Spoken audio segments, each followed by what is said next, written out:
Okay okay okay. तो चलिए शुरुआत करते हैं आज की क्लास अपनी। और हमारी ये क्लास जो आज की चल रही है ये समाज कार्य द्वितीय प्रश्न पत्र यूजीसी नेट जून 2015 का चल रहा है, जिसमें मैंने कल आप लोगों से चारों ऑप्शनों के साथ व्याख्या सहित हम लोगों ने 14 प्रश्नों पर एक व्यापक चर्चा किए थे।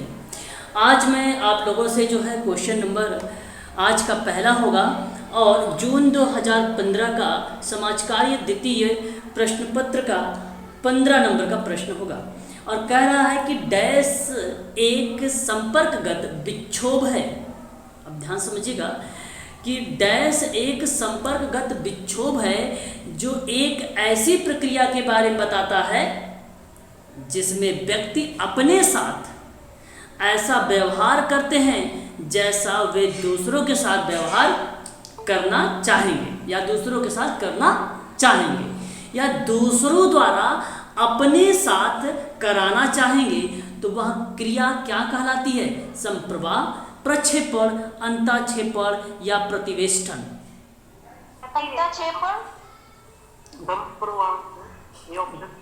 संप्रवाह लग रहा है। ओके, तो क्वेश्चन नंबर 15 का अगर हम बात करते हैं यहाँ पर एक प्रकार से अगर हम बात करें संप्रवाह एक प्रकार से जिसने कहते फ्लुएंस आना, तो कन्फ्लुएंस को हम लोग बोलते हैं संप्रवाह। एक फ्लुएंट नहीं बोलते, फ्लुएंट इंग्लिश होना या एक ये जो प्रक्रिया होती है किसी चीज़ की क्रिया को करने के लेकर एक गतिशील प्रक्रिया को बताता है, परंतु संप्रवाह एक संपर्कगत विक्षोभ नहीं है जो प्रक्रिया के बारे में बताता हो। प्रक्रिया की गति के बारे में अगर मैं बात करता, प्रक्रिया की एक प्रकार से गति आप समझ रहे होंगे, डायनामिक वाली प्रक्रिया होती है जहाँ पे आप सिस्टम फॉलो कर रहे होते हैं, ऐसी चीज़ों को बताता है वो गति। तो उसके साथ कैसा व्यवहार करता है जैसा वे दूसरों के साथ करना चाहेंगे या दूसरों द्वारा अपने साथ करना चाहेंगे, वो संप्रवाह नहीं होता, वो कम जो है कन्फ्लुएंस नहीं होता है, इसलिए संप्रवाह सर गलत हो जाएगा, है ना, इसलिए वो गलत हो जाएगा। और किसी ने कहा इंट्रोजेक्शन बेसिकली अंतःक्षेपण जैसी प्रक्रिया को बताता है, तो ये गलत है। यहाँ पे आपका ये भी सही नहीं माना जाएगा, है ना, आपका अंतःक्षेपण भी नहीं सही माना जाएगा। परंतु एक शब्द इसमें आप देखें, रिट्रोफ्लेक्शन जो है प्रतिवेष्टन बताता है। ध्यान से मेरी बात को समझने की कोशिश करिए आप सभी लोग, है ना। प्रतिवेष्टन एक संपर्कगत विक्षोभ है ना, और यहाँ पे जो ये प्रतिवेष्टन शब्द है यह बताता है कि व्यक्ति अपने साथ ऐसा व्यवहार करते हैं जैसा कि दूसरों के साथ व्यवहार करना चाहेंगे, या आप ये कह लीजिए कि दूसरों द्वारा अपने साथ कराना चाहेंगे, उसको हम लोग क्या बोलेंगे? वेष्टन बोलेंगे। याद रखिएगा, ये शब्द बहुत बढ़िया है, लेकिन इसके बारे में थोड़ा सा मैं एक्सप्लेन करना चाहूँगा। आपने नाम सुना होगा प्रतिवेदन जैसे शब्द को। प्रतिवेदन एक ऐसा शब्द है जो बताता है आपसे कि वर्तमान की विशेष घटना या विषय के प्रमुख कार्यों के क्रमबद्ध और संक्षिप्त विवरण प्रतिवेदन के बारे में। तो वो मिलेगा कैसे हमें जानकारी? वह प्रक्रिया होती है एक संपर्कगत विक्षोभ, जहाँ पे जिसमें व्यक्ति अपने साथ ऐसा व्यवहार करता है जैसा वह दूसरों के साथ करना चाहेगा। अब शब्द आपके सामने है विक्षोभ। विक्षोभ किसे कहते हैं?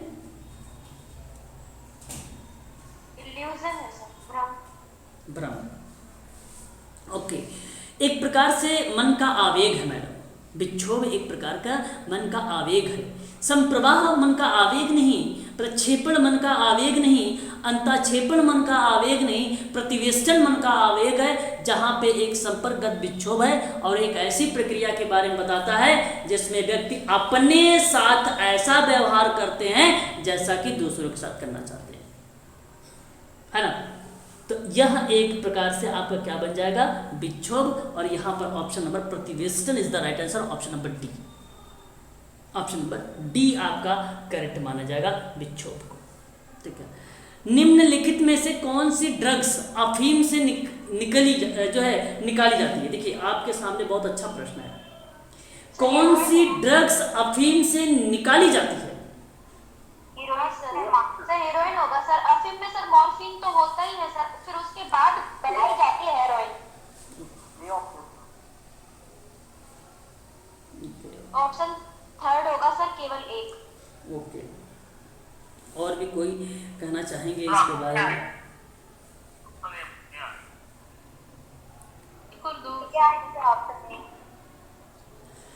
देखिए, यहाँ अगर हम बात करें आप लोगों से क्वेश्चन नंबर 16 के बारे में, 16 आपसे कहता है कि हीरोइन पास से ये ड्रग्स जो है अफीम से निकाली जाती है, तो हीरोइन से।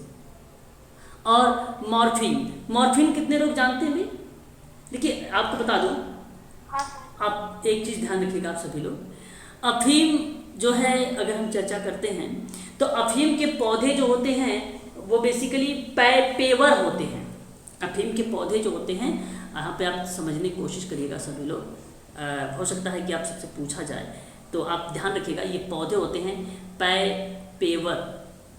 पेवर एक सोमनिफेरन के दूध को सुखाकर बनाया गया एक पदार्थ होता है ये, जिसके सेवन से मादकता आती है और इसका सेवन करने वाले को अन्य बातों के अलावा तेज नींद भी आती है। तो अफीम में 12% तक मॉर्फिन पाई जाती है, जिसको प्रसंस्कृत, जिसको हम लोग बोलते हैं प्रोसेस करने के लिए हेरोइन नामक मादक द्रव्य, जिसको ड्रग्स तैयार किया जाता है।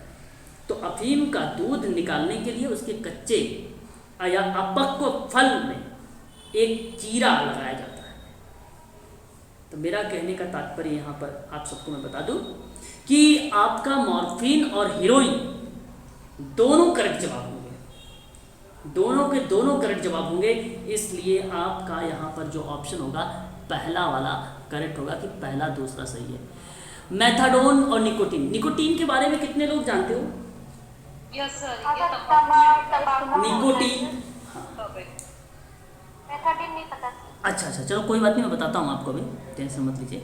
देखिए, निकोटीन आप लोग जानते भी हैं, एक रासायनिक यौगिक है, इससे आपको मालूम होगा।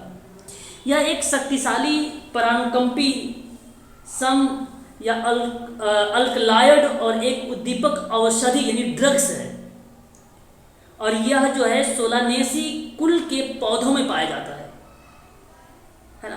तो यह जड़ों में बनता है और पौधों की पत्तियों में जम जाता है इसको निकोटीन। हालांकि निकोटीन जो है, जैसे बोला आपने भी बोला कि तंबाकू में पाया जाता है, तो ये बात तो सही है कि तंबाकू में निकोटीन समेत 60 यानी 60 तरह के विषैले पदार्थ होते हैं। बीड़ी, सिगरेट, गुटखा के माध्यम से या खून में फेफड़ों के तक पहुंचता है। और एक टार आप जानते होंगे, कार्बनिक रसायन है जो बनकर उसके चिपक जाता है और जिससे फेफड़ों की कोशिकाओं में ऑक्सीजन ग्रहण करने और कार्बन डाइऑक्साइड छोड़ने की क्षमता कम हो जाती है। ये आपको अच्छे से मालूम है निकोटीन के बारे में, है ना। और एक शब्द आपके सामने यहाँ पे दिखाई दे रहा है, मैथाडोन।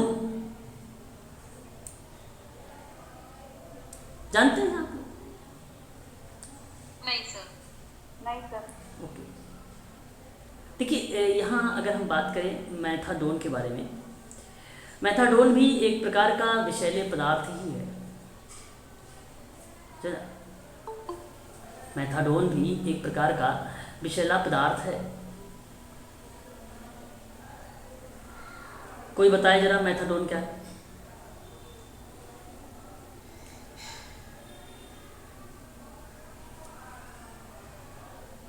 बताएं। नहीं पता सर आप।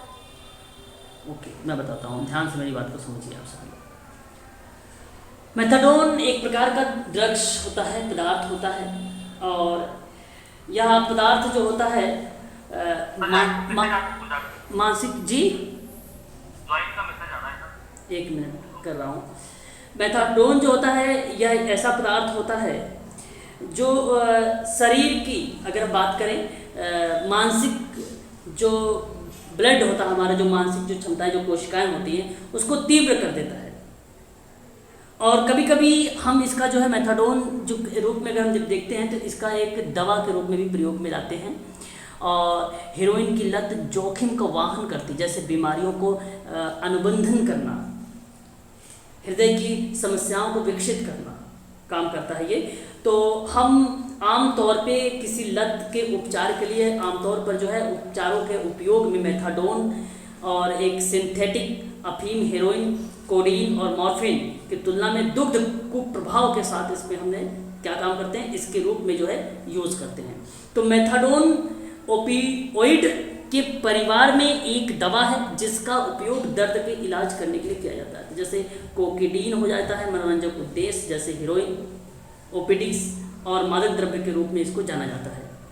तो हालांकि कभी कभी इस शब्द का कोकीन शामिल करता है, कभी कभी इस शब्द को जो है मेथाडोन को कोकीन शब्दों से हम जो है जानते भी हैं। इसको अपनी वैसनिक क्षमता के लिए ये जो है जाना जाता है मेथाडोन।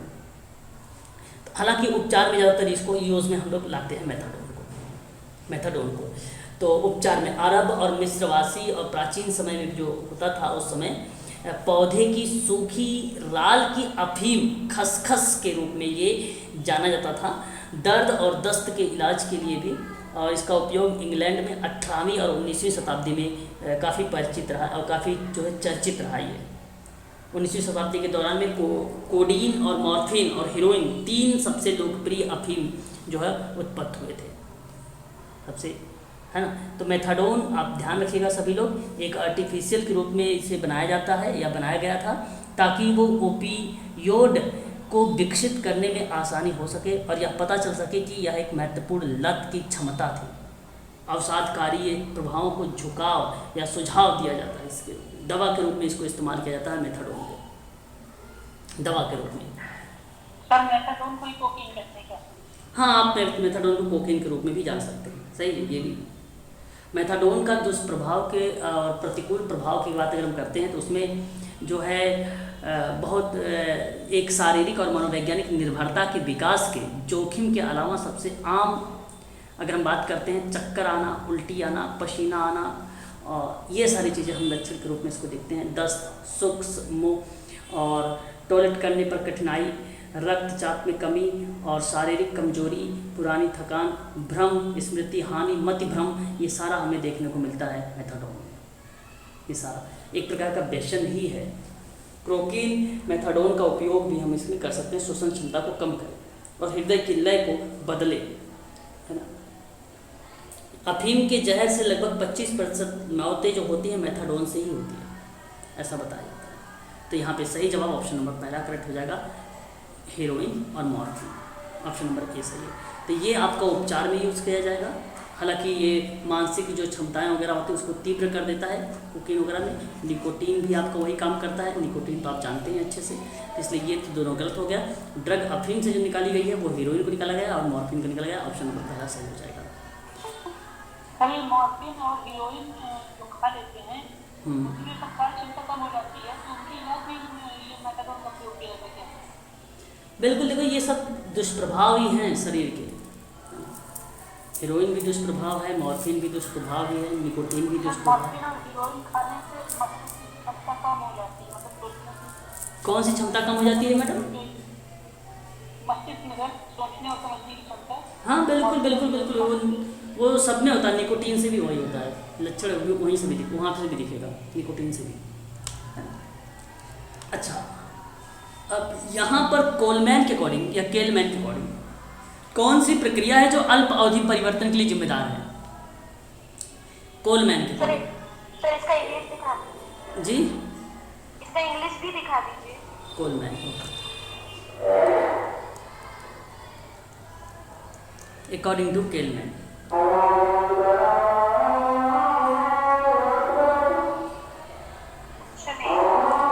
कोलमैन ने कहा है कि which one of the process of responsible for short term change in the attitude. एक बार आप सभी लोग जरा म्यूट हो जाएगा। 17 का क्वेश्चन नंबर की अगर हम लोग बात कर रहे हैं यहाँ पर, तो सही जवाब आपका अनुपालन होगा। अनुपालन को हम लोग क्या बोल सकते हैं यहाँ पर देखिए, मैं बताता हूँ आपको। 17 में क्वेश्चन नंबर अनुपालन को हम लोग कह सकते हैं संप्रवाह। क्या हम बोल सकते हैं? संप्रवाह बोल सकते हैं। और ये बताता है केलमैन के अकॉर्डिंग जो प्रक्रिया में से एक दृष्टिकोण को अल्पकालिक परिवर्तन के लिए जिम्मेदार होता है वो संप्रवाह होता है। वो क्या होता है? संप्रवाह होता है। अब ये संप्रवाह होता क्या है?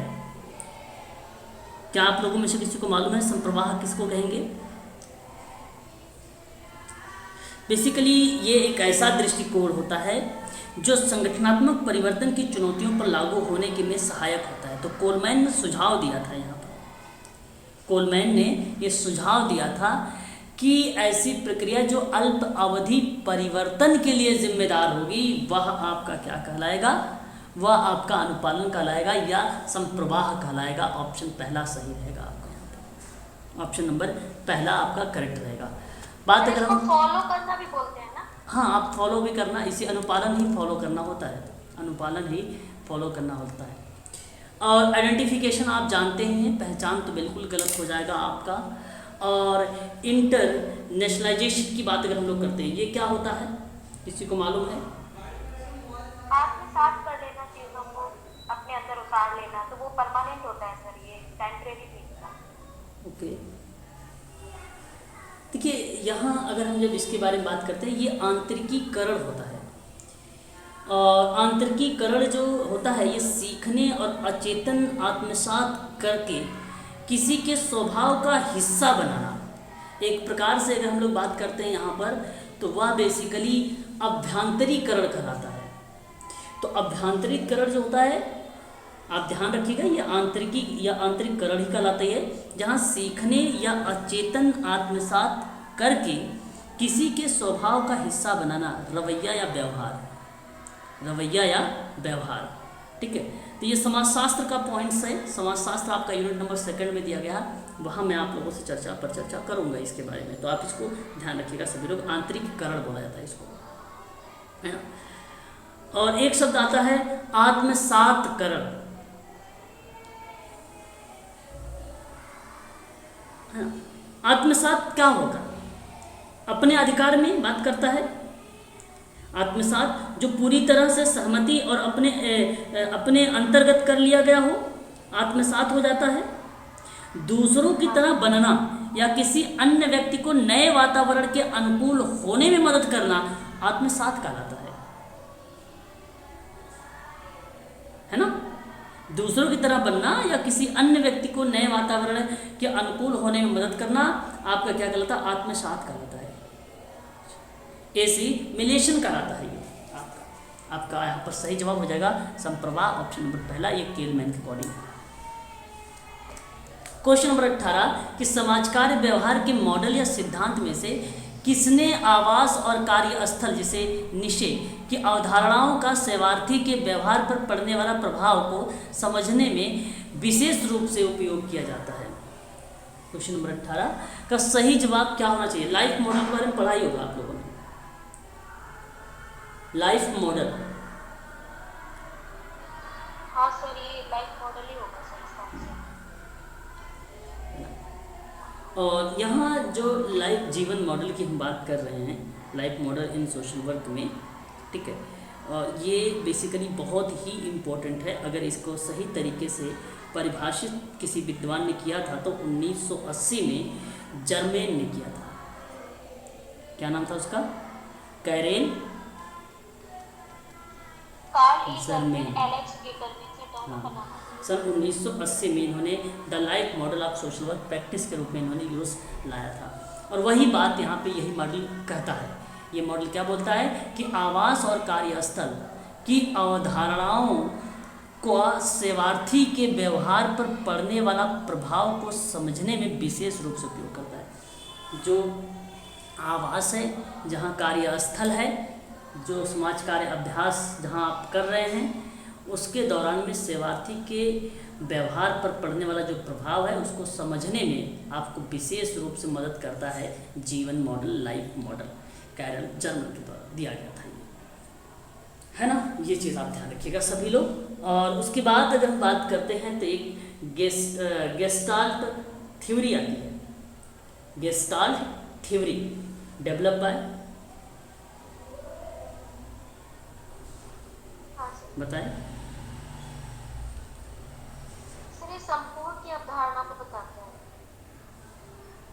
ओके, व्यक्ति देखिए ये संपूर्ण। बिल्कुल ये समग्र से अंश की तरफ चलता है। मैक्स बर्धमान का नाम हमें ध्यान रखना चाहिए, कर्ट लेविन का नाम हमें ध्यान रखना चाहिए, कोहलर का नाम हमें ध्यान रखना चाहिए, जो गेस्टाल्ट साइकोलॉजी में एक अहम भूमिका इन लोगों ने निभाई है। तो मैं आप सबसे कहूँगा कि गेस्टाल्ट सिद्धांत में 3 विद्वानों का नाम याद रखिएगा। सबसे पहले आप मैक्स बर्धमान का नाम, दूसरे नंबर पे आप कोनोप्का का नाम, तीसरे नंबर पे आप कोहलर का नाम याद रखिएगा, जो गेस्टाल्ट थ्योरी दी थी उन्होंने। सिस्टम थ्योरी किसने डेवलप की है? लॉजिक और बर्टोलोम्यूज। हाँ, बार्टोलोम्यू, ठीक है, बर्टोलोम्यूज। बार्टोलोम्यू इज द राइट आंसर हो जाएगा यहाँ पर करेक्ट जवाब। ये आपका समस्या समाधान का सिद्धांत किसने डेवलप किया था? पर्लमैन। H. पर्लमैन सन 57 ठीक है। निम्नलिखित में से अगर आपको बताना है तो विभेदक साहचर्य का सिद्धांत आप बताएं मुझे, किस विद्वान के द्वारा ये प्रतिपादित किया गया है विभेदक साहचर्य सिद्धांत? थॉर्नडाइक। Sutherland, new. कि अगर हम बात करते हैं तो बेसिकली समाजशास्त्र का ये बहुत ही फेमस प्रश्न है, एग्ज़ाम में कई बार यहाँ पे हमें देखने को मिलता भी है, सोशल वर्क में भी मिलता है देखने को हमें। तो इसका सही जवाब क्वेश्चन नंबर 19 का जो होगा वह आपका होगा सदरलैंड। वह आपका कौन सा माना जाएगा? सदरलैंड को माना जाएगा। सदरलैंड ने ऐसी बात कही है, इस बात को आप सभी लोग जो है ध्यान रखिएगा।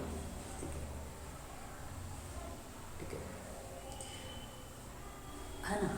अच्छा, जो द्रौपदी का पांडव से विवाह का उदाहरण माना जाता है वह कौन सा विवाह माना जाएगा?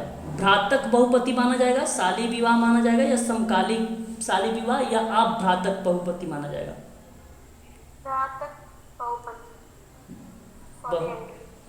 बहुपति, ठीक है, सही जवाब वही आपका करेक्ट होगा। इसको आप सभी लोग जो है ध्यान रखिएगा, है ना, वो भी सही जवाब था। और यहाँ पे अगर हम बात करें तो सदरलैंड का है। व्हाइट कॉलर क्राइम के बारे में किस विद्वान ने बात किया है? सदरलैंड ने बात की है। बहुत बढ़िया, ये भी आपका सही जवाब हो जाएगा। और अगर हम बात करते हैं यहाँ पर संस्कृति के बारे में भी चर्चा की गई है। तो संस्कृति, अच्छा देखिए, गरीबी की संस्कृति, गरीबी की संस्कृति किसने बात की है? गरीबी की संस्कृति सर लुइस है कोई, गरीबी की संस्कृति। Lewis, Oscar Lewis. Oscar Lewis. हाँ, Oscar Lewis is the right answer हो जाएगा। सही जवाब ये भी आपका है, करेक्ट जवाब है, बहुत बढ़िया। और प्रकट और अप्रकट प्रकार के बारे में किसने बताया है? ये तो ब्राउन का है। ब्राउन का नहीं है, मर्टन का है। मेलिनोवस्की का भी भूमिका इसमें आती है। सॉरी सर, हाँ मर्टन का। मर्टन की भी है और उसकी भी भूमिका हमें देखने को मिलती है। ब्राउन का यूनोमिया डायनोमिया है। हाँ बिल्कुल बिल्कुल बिल्कुल सही जवाब, सही जवाब, ठीक है। पारिस्थितिकीय समूह की भूमिका किसकी आती है? Max weber. आत्मदर्पण का दर्शन किसने बताया है? कूले। कूले। मैं और मुझे की अवधारणा किसने दिया है? ये Mead, Herbert Mead. Herbert Mead, very good, very good, बहुत बढ़िया, बहुत बढ़िया।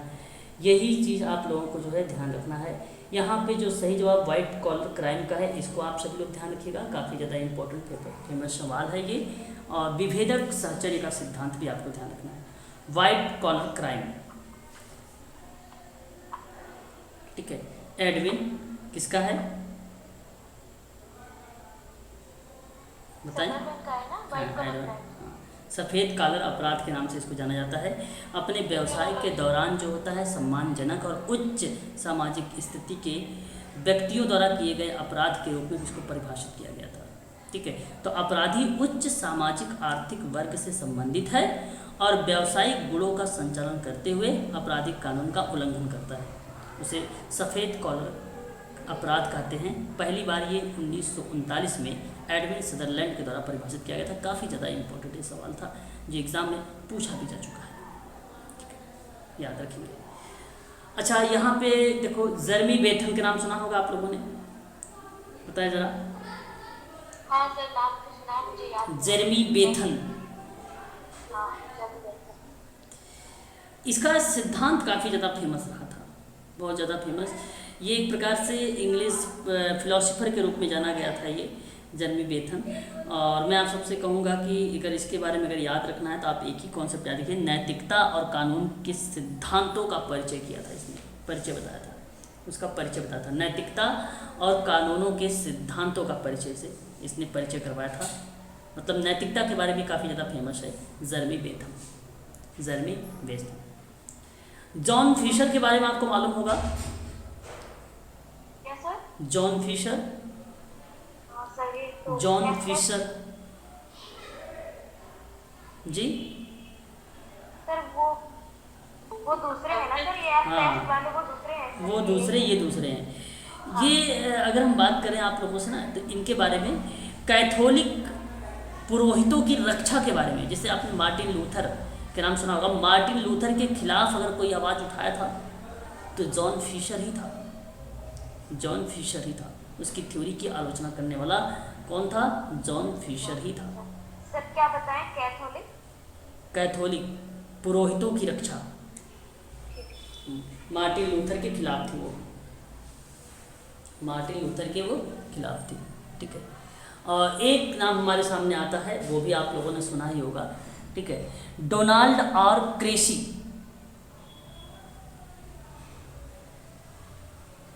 यहाँ पे अगर हम बात करते हैं, ये जो नाम है ना, वो ये नाम है क्रेसी का, क्रेसी।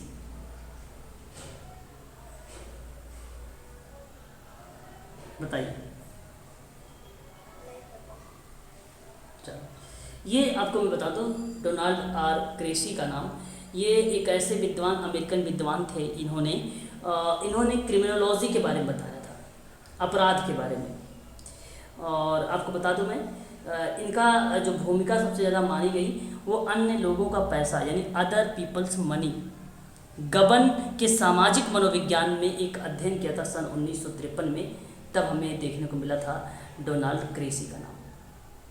अमेरिकन जो है ये समाजशास्त्री हैं, अमेरिकन समाजशास्त्री। सोशल प्रॉब्लम के बारे में कौन बात करता है? सोशल प्रॉब्लम के बारे में सन 1980 में बात करने वाला विद्वान था। आपको बता दो, सन 1980 में उसका नाम आता है क्या? Donald R Cressey. ठीक है, ये भी ध्यान रखिएगा। क्रिमिनोलॉजी मतलब अपराध शास्त्र उसी का है, ये भी आप ध्यान रखिएगा। काफ़ी इंपॉर्टेंट शब्द है ये, आपसे पूछा जा सकता है ये सारे शब्द। क्वेश्चन नंबर 20 की बात करेंगे अगर हम लोग, तो हमारे सामने ये कहता है कि निम्नलिखित में से कौन सा स्वप्न युक्ति का प्रकार है? स्वप्न युक्ति, स्वप्न डैश युक्ति का प्रकार है, रक्षा युक्ति के प्रकार के जो है रिप्रेजेंट। दमन लग रहा है सर, दमन सर। नहीं, दमन आप नहीं कर सकते हैं। उदात्तीकरण भी नहीं होगा आपका, उदात्तीकरण भी नहीं होगा। प्रतीकीकरण होगा। हाँ, प्रतीकीकरण, ये एक प्रकार की अगर हम बात करते हैं यहाँ पे प्रतीकीकरण के बारे में, तो ये हमें बताता है किसके बारे में? स्वप्न। स्वप्न रक्षा युक्ति का एक प्रकार है, रक्षा युक्ति का एक प्रकार है प्रतीकीकरण। सर थोड़ा एक्सप्लेन करिए सर। बिल्कुल करेंगे। देखिए, यहाँ पे अगर हम बात करें आप लोगों से ना, तो ये जो शब्द है ये एक प्रकार से चिन्हित जैसे शब्दों को बताता है, प्रतीक चिन्हों जैसे शब्दों को बताता है ना, प्रतीकीकरण।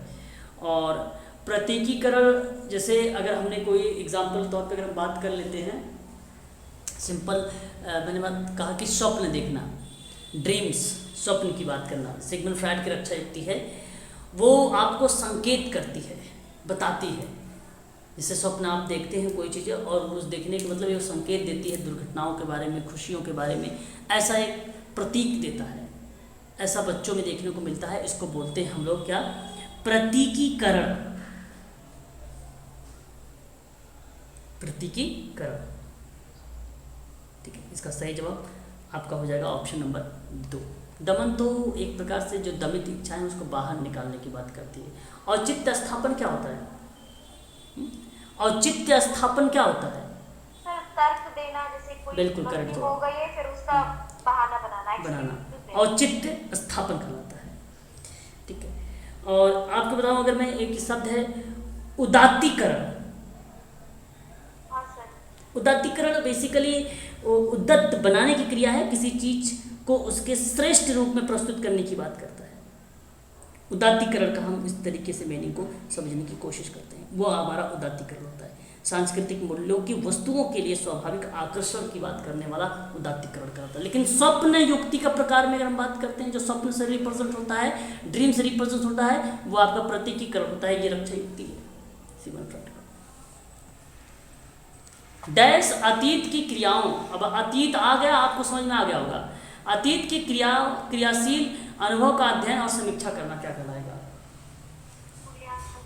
मूल्यांकन। मूल्यांकन का मतलब है ऐसे कार्य से जिससे प्राप्त परिणाम के आधार पर हम यह मान लेते हैं या जान सकते हैं कि वह कहाँ तक सक्षम और प्रभावशील हो सकता है। ऐसी बात हमें ऑप्शन नंबर डी बताता है। यही आपका सही हो जाएगा। मूल्यांकन अतीत के क्रियाशील और अनुभव का अध्ययन और समीक्षा मानी जाती है। ऑप्शन आपका 4 सही माना जाएगा।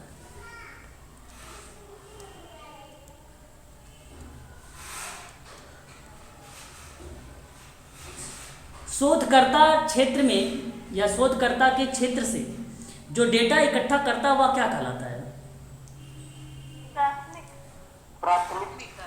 हाँ, प्राथमिक स्रोत जो होते हैं, ये सूचना और आंकड़े होते हैं जो शोधकर्ता यानी आप वास्तविक स्थल में जाकर विषय या समस्या से संबंधित जीवित व्यक्तियों से साक्षात्कार करते हैं, अनुसूची और प्रश्नावली की सहायता से एकत्रित करते हैं और प्रत्यक्ष रूप से उसका निरीक्षण करते हैं। वह बेसिकली आपका कहलाता है प्राथमिक स्रोत। वह प्राथमिक स्रोत जो अदर पीपल्स, अदर व्यक्ति की बात करता है, वो आपका द्वितीयक स्रोत के पार्ट बन जाता है शोधकर्ता के क्षेत्र में।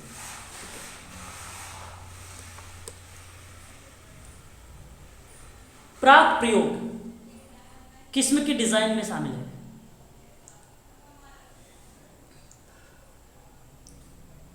बताइए। सर बी लग रहा है, ऑप्शन सी।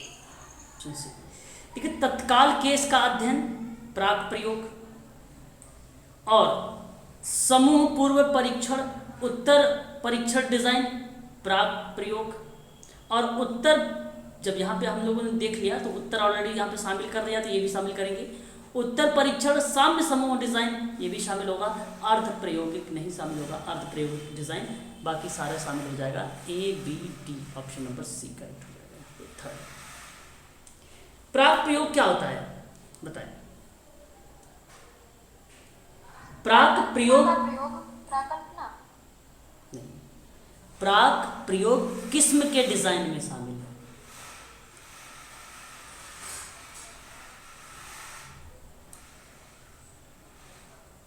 बताओ।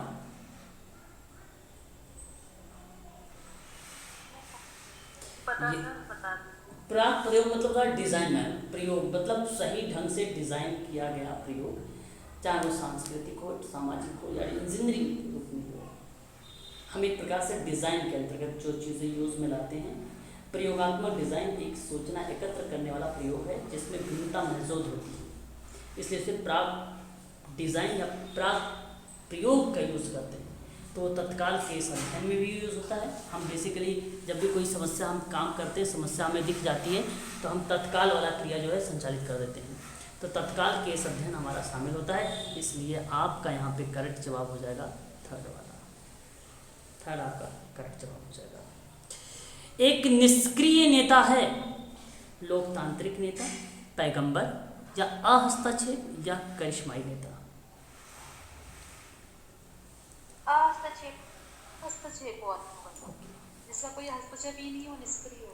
हाँ, अहस्तक्षेप होता है जहाँ समर्थक नेता यहाँ पे कहा जाता है। ऑप्शन नंबर 4 इसका करेक्ट जवाब हो जाएगा। एक निष्क्रिय नेता यही हो सकता है, अहस्तक्षेप, जो हस्तक्षेप ही ना करे। ऑप्शन आपका 4 सही है।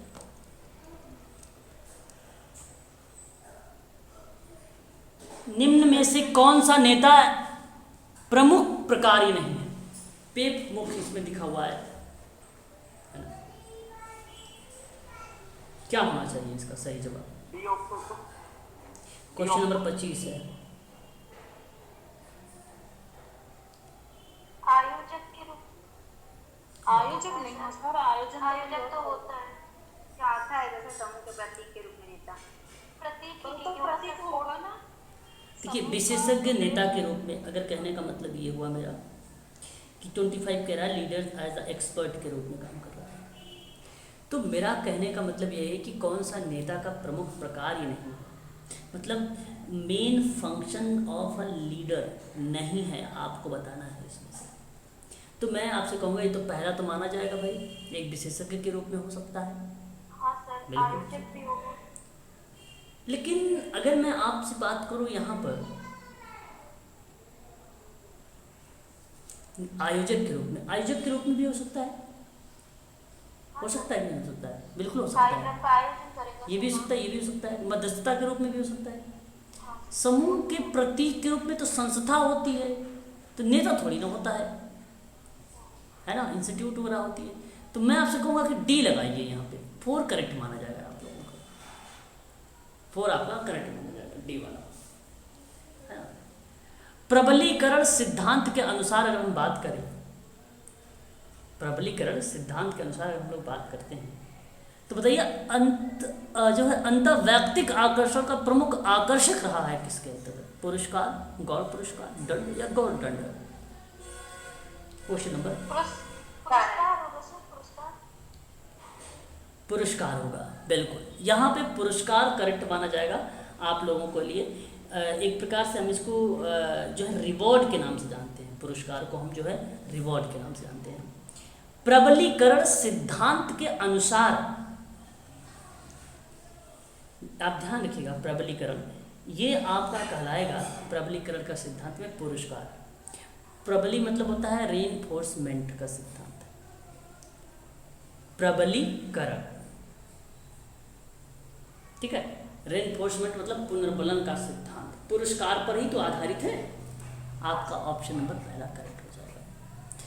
क्वेश्चन नंबर 27, सामाजिक कार्य व्यवहार में सामान्य तंत्र सिद्धांत का इस्तेमाल करते समय सामाजिक कर्मियों को निम्नलिखित में से किस परिवेश मतलब एटमॉस्फेयर होता है, परिवेश की जानकारी होनी चाहिए?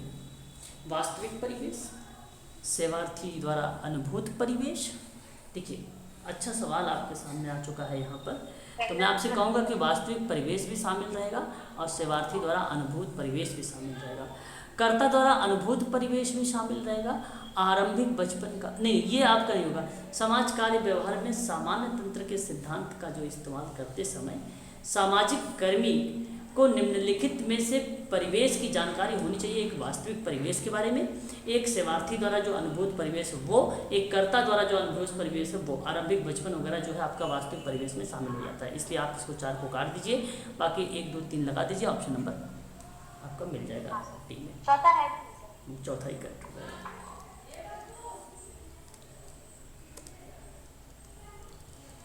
क्वेश्चन नंबर 28 कहता है डैश किसी सामाजिक समूह के जीवन व्यापी लक्ष्य और उद्देश्य की बात करता है। सुसंगति, सर्वसम्मति, शक्ति या आप संयोजन क्षमता?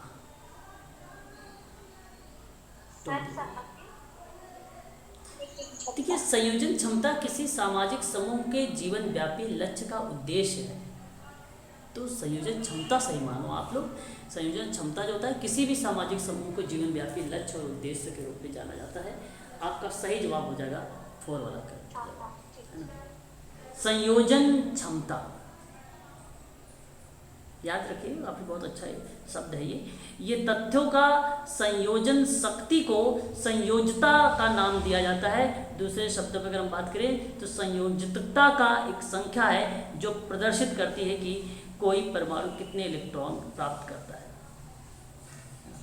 इस तरीके के हम जो है शब्दों को इस्तेमाल करते हैं। तो संयोजन क्षमता जो है सामाजिक समूह को जीवन व्यापी लक्ष्य और उद्देश्य में शामिल होता है। ऑप्शन आपका डी वाला करेक्ट माना जाएगा। शक्ति तो पावर आपका गलत हो जाएगा, सर्वसम्मति गलत हो जाएगा, सुसंगति जब गलत हो जाएगा। ऑप्शन नंबर 4 आपका करेक्ट हो जाएगा। प्रयोगात्मक शोध में किस प्रकार की आवश्यकता नहीं होती है? जब एक्सपेरिमेंटल रिसर्च करेंगे तो उसमें किस प्रक्रिया का आवश्यकता नहीं पड़ेगी आप लोगों को? दी संदर्भ संकल्पता होता है, संकलन होता है। हम जब उसके पॉइंट ऑफ व्यू में डेटा को संकलित करते हैं वो होता है। भागीदारी नहीं होगा, बिल्कुल सही जवाब यहाँ पे। जब एक्सपेरिमेंटल होता है तो भागीदारी पर्यवेक्षण की क्या भूमिका हो सकती है प्रक्रिया के दौरान में? हाँ, आप अगर सोच रहे हैं यहाँ पर कि हम गाइडेंस जो है काउंसलिंग जो है वहाँ पे थोड़ी सी जानकारी ले सकते हैं पर्यवेक्षक से, तो सही है, लेकिन भागीदारी पर्यवेक्षण नहीं करना चाहिए। पुनरावृत्ति भी कर सकते हैं, नियंत्रण भी कर सकते हैं, लेकिन आपका यहाँ पे जो बी वाला ऑप्शन है ना, ये सही है आपका, बी वाला सही रहेगा। प्रयोगात्मक शोध में किस प्रक्रिया की आवश्यकता नहीं है, भागीदारी पर्यवेक्षण की आवश्यकता नहीं, बाकी पुनरावृत्ति का, नियंत्रण का और संदर्भ संकलन का। दोषपूर्ण व्यवस्था में सामाजिक विकास को सुनिश्चित करने के लिए पद्धति वांछनीय परिवर्तन लाती है, तो वह कहलाती है क्या? सामाजिक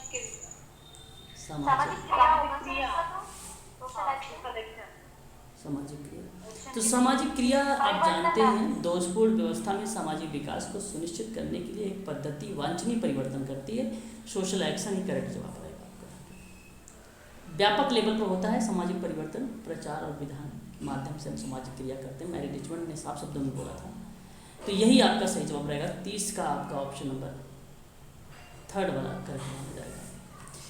समुदाय एक ऐसा सामाजिक समूह है जिसमें एक हद तक हम की भावना होती है, बात तो सही है, और जो एक निश्चित क्षेत्र में रहते हैं। ये शब्द डैश के हैं, बोगार्स, आर्टबुल और बर्ट्रेड एफ टोनिस। ए ऑप्शन आपका करेक्ट रहेगा यहाँ पर, बोगार्स करेक्ट जवाब माना जाएगा, क्योंकि बोगार्स ने ही सामुदायिक संगठन में हम की भावना के बारे में बात किया है, उत्तरदायित्व की भावना के बारे में बात किया है, सामाजिक दूरी की भी बात उसी ने किया है। और ये एक ऐसा शब्द है जो समाज कार्य यूजीसी नेट में पूछा जाता है, ये हमेशा।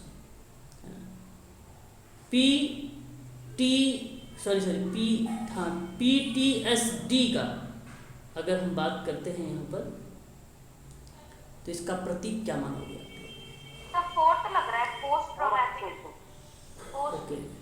Traumatic stress disorder. तो मैं आप सबसे कहूँगा कि यहाँ पे पोस्ट ट्रॉमेटिक स्ट्रेस डिसऑर्डर है, ये आप जानते होंगे इसके बारे में। ये किस टाइप का डिसऑर्डर है?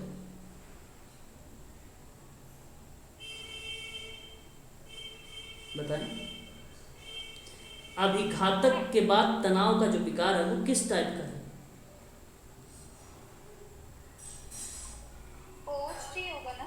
यही सही है, सही है। एक्सप्लेन नहीं कर पा रहे सर आप। जी समझा नहीं मैं, किस टाइप नहीं का? आ रहा, एक्सप्लेनेशन नहीं आ रहा। ओके। सर कुछ हादसा होने के बाद दर्दनाक घटनाओं का अनुभव करने वाला है ना? हाँ, किसी चीज के बाद, मतलब कोई आघात पड़े उसके बाद का बात। हर किसी के पास ऐसे अनुभव होते हैं जो परेशान करने वाले, आहत करने वाले होते हैं। हालांकि ऐसे समय में होते हैं जब वे अनुभव केवल परेशान करने वाले और संभवतः हानिकारक होने से अधिक होते हैं। तो मैं आप सबसे कहूँ कि ये जो पोस्ट ट्रॉमेटिक स्ट्रेस डिसऑर्डर है, इसके लिए राष्ट्रीय केंद्र लगभग 60% पुरुष, 50% महिला अपने जीवन में कभी ना कभी एक दर्दनाक घटना का अनुभव करती, ऐसा माना है PTSD। इस चीज़ को आप सब लोग ध्यान कीजिएगा। यह एक विकार है, कुछ लोगों में आघात का अनुभव करने के बाद विकसित हो सकता है, इस बात को भी ध्यान रखिएगा आप सब लोग। या दर्दनाक घटना के बाद भय, असहायता और अत्यधिक भय महसूस करना, आयोजन के बाद थोड़ा सामाजिक समर्थन, घटना के बाद अतिरिक्त तनाव से निपटना, इत्यादि चीज़ें हमें देखने को मिलती है। तो एक प्रकार से डिप्रेशन, मादक द्रव्यों का सेवन करना या चिंता अक्सर हमें इसके साथ देखने को मिलती है, PTSD के साथ। ठीक है, इस चीज़ को आप सभी लोग ध्यान रखिएगा, है ना। फ्लैशबैक कहा जाता है दर्दनाक घटनाओं को फिर से अनुभव करने जैसे, या वर्तमान क्षण में फिर से हो रहा है जैसे फ्लैशबैक कहा जाता है। फ्लैशबैक परिहार, जैसे किसी स्थान या घटना से दूर रहना या आघात के व्यक्ति को याद दिलाता है, ये आपका क्या कहलाता है? परिहार कहलाता है, जो PTSD के अंतर्गत होता है। पोस्ट ट्रॉमेटिक जो है ट्रॉमेटिक स्ट्रेस डिसऑर्डर के अंतर्गत आता है। अगर हम बात करते हैं क्लासिकल देखो आप सबको मालूम होगा क्लासिकल अनुबंधन का सिद्धांत या क्लासिकी अनुकूलन का सिद्धांत मालूम होगा। हाँ।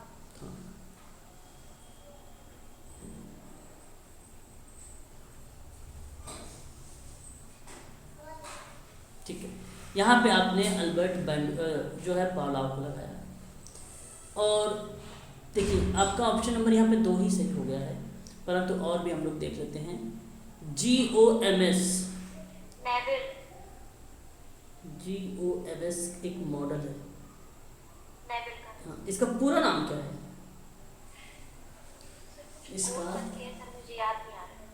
इसका पूरा नाम बताया। GOMS एक मॉडल है जो मानव कंप्यूटर इंटरेक्शन अवलोकन के लिए एक विशेष मानव सूचना प्रोसेस मॉडल के रूप में ये जाना जाता है। The psychological of human computer interaction के रूप में स्टुअर्ट और थॉमस पी के द्वारा ये दिया गया था। अब यहाँ पे कहीं नाम दिख रहा है नहीं, लेकिन यहाँ अगर हम बात करते हैं, ये बात मैं कर रहा हूँ the psychology of human computer interaction की बात मैं कर रहा हूँ, उसकी बात मैं कर रहा हूँ, ना कि मैं GOMS की बात कर रहा हूँ। इसमें भी वही चीज़ें होंगी, ह्यूमन कंप्यूटर से ही संबंधित होगा ये मॉडल, उसी से रिलेटेड है। हाँ, इसका फुल फॉर्म क्या होगा? गोल और ऑपरेटर्स, मेथड्स एंड सिलेक्शन, इन तीनों को मॉडल्स के रूप में जाना गया, और ये मॉडल्स के रूप में नेवल के द्वारा दिया गया। ये चीज़ें आप ध्यान रखिएगा, ये social work, medical social work में यूज होता है। हाँ, goals, operators, methods and selection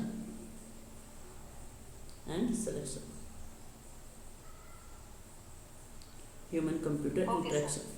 ठीक है, अच्छा, इसको आपको याद रखना है, ये चीज़ें आप सबके लिए इम्पोर्टेंट तो है ही है। क्रिया प्रसूत अनुबंधन का सिद्धांत BF स्किनर का हो जाएगा। सामाजिक अनुबंधन का सिद्धांत अल्बर्ट बैंडुरा का हो जाएगा। ऑप्शन नंबर बी वाला सही हो जाएगा।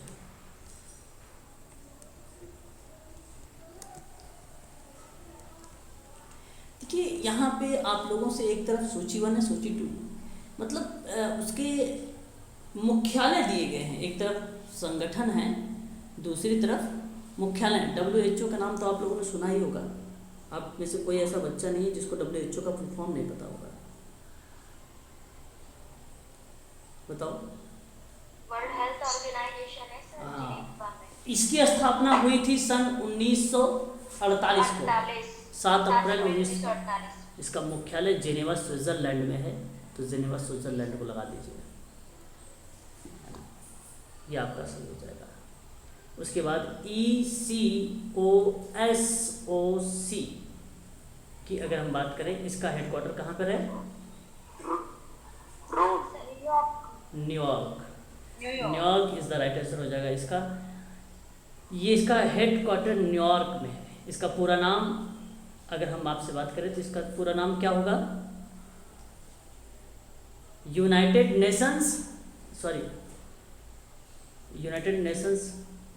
ये बेसिकली हाँ यूनाइटेड नेशंस से ही रिलेटेड है। इकोनॉमिक्स एंड सोशल काउंसलिंग है।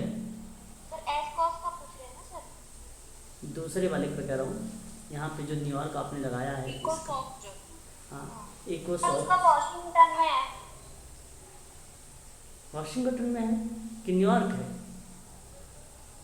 वाशिंगटन आना चाहिए सर। इकोसॉफ्ट का ना सर? हाँ,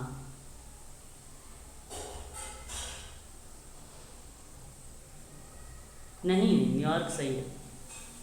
न्यूयॉर्क ही होगा सर। यूनेस्को का तो ये पेरिस में है। नहीं सही है, FAO का रोम में है। हाँ, सही है, ये सही है। United economics and social counselling है ये, और New York is the right answer होगा। 26 जून 1945 की इसकी स्थापना हुई थी। सर क्या बताएं? Economic United Nations economic and social council,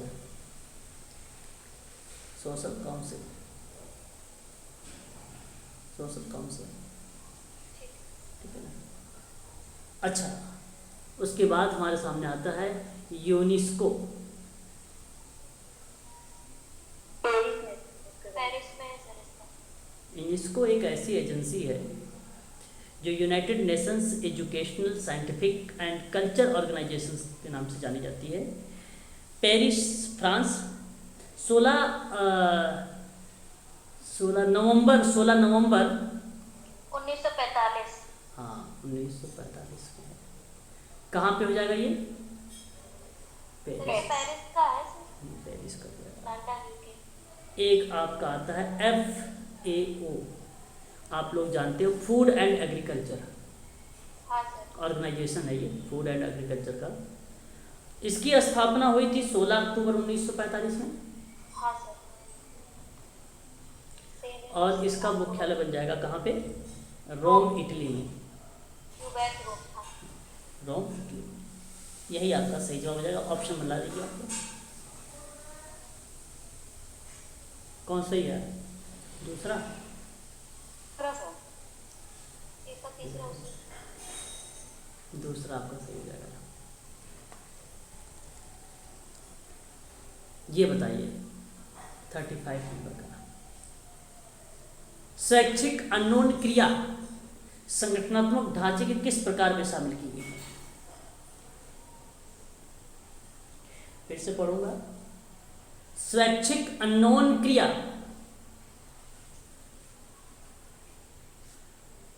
अनौपचारिक में आएगा सर ये। अनौपचारिक होगा, बिल्कुल सही जवाब।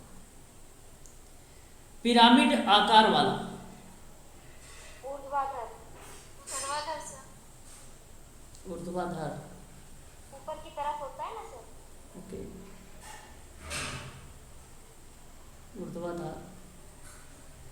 हाँ सर, वो पिरामिड का पिरामिड। शेप ऐसा होता है ना। ऊर्ध्वाधर ही होगा सर, नोक वाला ऊपर की तरफ। हाँ ये है पिरामिड ना, पिरामिड तो यही है। ऊर्ध्वाधर नहीं होगा ये। व्यापक विस्तृति और एक संयंत्र नियंत्रण। संयंत्र नियंत्रण तो यांत्रिक वादी हो गया ना। संयंत्र नियंत्रण जो है ऊर्ध्वाधर होगा, और व्यापक विकृत जो है विस्तृति जो होगी वो आपकी आवियावी होगी। पिरामिड आकार वाला यांत्रिकी या यांत्रिकतावादी होगा। ये देखिए, एक प्रकार से अगर हम बात करें ना, संगठनात्मक ढांचे की विशेषता है, और संगठनात्मक ढांचे की विशेषता कई टाइप में इसको डिफाइन किया गया है। और उसकी विशेषताएं मुख्य रूप से अगर हम बात करते हैं, 5 तो बहुत ही सरल हैं, अब 5 को आपको याद रखना भी चाहिए। 5 ही इसकी विशेषताएं होती हैं। और यहाँ पे अधिकार की स्पष्ट रेखा, और अधिकार को प्राप्त प्रतियोजन, कम प्रबंधकीय स्तर, नियंत्रण की उचित अवधि, सरल और लचीला, ये 5, हालांकि इसमें 4 ही दिए गए हैं। तो जब हम भी कभी बात करते हैं यहाँ पर इसके बारे में, एक एक के बारे में, तो हमारे सामने जो स्वैच्छिक अननोन क्रिया आती है वो संगठनात्मक संरचना में औपचारिक और अनौपचारिक दोनों संगठन आकार होता है इसमें। और ये पूर्व नियोजित है जो कार्यकारी क्रिया के द्वारा परिभाषित की गई है, जिसमें अगर हम बात करें आप लोगों से, भावनाएं, बातचीत, अन्य परस्पर संबंधित विशेषताओं को निर्धारित करती हैं। तो मैं आप सबसे कहूँगा कि जो स्वैच्छिक अननोन क्रिया होती है वो आपकी अनौपचारिकता होती है। अगर अनौपचारिकता नहीं होता, औपचारिकता होता तो वो भी सत्य था, उसमें ये नहीं कि वो गलत था, वो भी आपका सही ही था, है ना, वो भी आपका सही था। अच्छा, दूसरी बात अगर हम लोग कर लेते हैं यहाँ पे, पिरामिड आकार वाला यांत्रिकतावादी दृष्टिकोण होता है। यहाँ कार्यों की दक्षता और लचीलापन और संवेदनशीलता संगठन की टिकाऊ प्रतिस्पर्धी लाभ प्राप्त करने में मदद करता है ये। तो यहाँ पे संगठन के लक्ष्य पर निर्भर करती है ये एक्टिविटी। तो मैं आप सबसे कहूँगा कि संगठनात्मक संरचना वह नींव है जिस पर संगठन के मानक संचालन प्रक्रिया और मार्ग खड़े होते हैं। ठीक है, तो आप इसको भी ध्यान रखिएगा। उस ढांचे के प्रकार में इसको शामिल किया गया। तो अगर अब मैं आपसे बात करूँ ना, संगठनात्मक ढांचे का प्रकार, तब आप लोग ये चारों का नाम लीजिएगा, यांत्रिकतावादी, औपचारिकता और ऊर्ध्वाधर और अवयवी। ठीक है, हम कभी कभी लाइन संगठन, लाइन और कर्मचारी संगठन, कार्यात्मक संगठन, परियोजना संगठन और मैट्रिक्स संगठन, ये मुख्य रूप से संगठनात्मक संरचना के 5 प्रकार माने गए हैं। आप चाहो तो नोट भी कर सकते हो। ठीक है, सर ये अवयवी वाला थोड़ा सा बताइए। लाइन संगठन, जिसको सबसे सरल और पुराना जाना गया है, इस प्रणाली के अंतर्गत जानते हैं आप लोग, अथॉरिटी सीधे और लंबवत रूप में होती है, सीधे और लंबवत रूप में होती है। अब आप समझ सकते हो कि हम संयंत्र नियंत्रण की बात कर रहे हैं, आप मैच कर सकते हो इससे इसको। एक बार इंग्लिश भी देख लो, क्वेश्चन नंबर यही है ना, क्लोज कंट्रोल, ये। और एक हमारे सामने आता है लाइन संगठन के बाद हमने दूसरा क्या बताया था, लाइन और कर्मचारी संगठन। इसमें कार्यात्मक विशेषज्ञ को लाइन में लाइन से जोड़ता है। मतलब यहाँ पे कर्मचारी मूल रूप से प्रकृति के सलाहकार है और आमतौर पर लाइन प्रबंधकों पर कोई कमांड अथॉरिटी नहीं होता है इसमें। तो इसमें लाइन फंक्शंस को जोड़ा जाता है, यानी प्राथमिक उद्देश्यों को पूरा करने के लिए इसमें जो है मदद की जाती है, उसकी मदद ली जाती है। प्राथमिक उद्देश्य टोटली मिला जुला के स्टाफ से संबंधित होता है, कर्मचारियों से संबंधित होता है। इसमें पर्सनल स्टाफ भी आ जाएगा, स्पेशलाइज्ड स्टाफ भी आ जाएगा, जनरल स्टाफ भी आ जाएगा। ठीक है, तीनों आ जाएंगे। पब्लिक। और उसके बाद आपका एक आता है कार्यात्मक संगठन। इसमें फैक्ट्री डिवीजन वगैरह आती है। कार्यात्मक संगठन जो होता है इसमें फोरमैन हो गया, 4 फैक्ट्री और 4 प्लानिंग डिवीज़न के तहत इसमें रखा जाता है। तो मैं आप सबसे कहूँगा कि जो डिवीज़न है वो रूट क्लर्क है, निर्देशक कार्य लिपिक है, समय लागत क्लर्क है, दुकान का अनुशासन है। ये एक प्रकार का डिवीज़न है। और जो फैक्ट्री डिवीज़न है वो बेसिकली गिरोह का मालिक हो जाएगा, स्पीड बॉस हो जाएगा, रख रखाव मरम्मत हो जाएगी, निरीक्षक हो जाएगा। ये कार्यात्मक संगठन के आते हैं। एक आपका होता है परियोजना संगठन। परियोजना के लिए अस्थायी रूप से समय की एक विशेष अवधि में बनाई गई एक नए उत्पाद को विकसित करने के लिए होता है, जहाँ पे गुणवत्ता नियंत्रण और विपणन अनुसंधान, उत्पादकता, इंजीनियर इत्यादि चीज़ों का प्रयोग किया जाता है। तो परियोजना के पूरा होते ही विशेषज्ञ अपने अपने कर्तव्यों पर लौट जाते हैं, है ना। तो ये हमें देखने को मिला। पर्यावरण, राजनीति, रणनीति और संगठन के बीच संबंधों का एक उल्लेखनीय चित्रण के रूप में प्रस्तुत होता है ये आपका। ठीक है, तो मैं आप सबसे कहूँगा कि इसका जो सही जवाब होगा ना, आप लगाइएगा पहले का दूसरा थर्ड में, यहाँ पे ऑप्शन नंबर सी करेक्ट हो जाएगा 35 का। यहाँ पे अगर हम बात करते हैं सिद्धांत, एक तरफ है, एक सिद्धांतकार का नाम है। मनोविश्लेषण का सिद्धांत की बात करेंगे तो हमें समझ में आता है फ्रायड का नाम।